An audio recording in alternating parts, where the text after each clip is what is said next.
This is the Wuhan market in China where the coronavirus started. It is the epicenter. Where and when it will end is unknown, but the health, social, economic, and spiritual impact has been immense. Some may ask, how have Christians responded? I have observed 4 specific actions put into practice by Christians in my local mountain community. Spoiler alert, it is the same 4 practices Christians use to tackle everyday life and have been doing for thousands of years.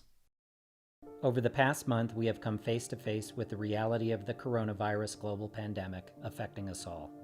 From empty streets and closed businesses around the world to right here in our backyard in Denver. Closed ski resorts, empty slopes, and empty chairlifts.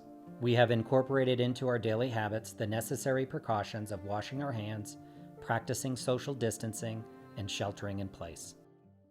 We have used this time at home to reconnect with our families, making meals together, slowing down our typical hectic pace, and enjoying family conversation around the table.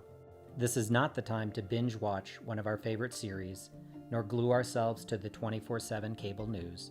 Instead, this is a time to turn off the media and unplug from our digital devices. Despite our collective efforts, we know there remains storm clouds ahead, uncharted waters, and rough seas to navigate. It is times like these that we take pause and a pulse of our station in life, reflect on our purpose, reset and realign our priorities. Within this context, I have seen my fellow Christians double down on 4 practices. The first is spending more time reading the Bible, to deepen their relationship with God and provide themselves with the needed spiritual nourishment, encouragement, and comfort. The second is praying together, prayers of gratitude for family and a home-cooked meal, prayers for the wisdom, discernment, strength, and resolve for our leaders so they can fulfill their responsibilities, prayers for the medical personnel and first responders to have the stamina, patience, and strength to care for the sick and protection of their families, prayers for our spiritual leaders to lead by example and find ways to connect and encourage their congregation during this time of social distancing, prayers for those who are grieving, who have lost loved ones, and for those who are sick, for their full and rapid recovery. The third practice is fasting. It is used to intensify and amplify our prayers. Our hunger pangs remind us of our prayerful purpose. Our local mountain community churches collectively observed a day of fasting and a noon hour of prayer together for our community, our state, our nation, and the world. And finally, the 4th practice I have seen performed by Christians is the serving of others.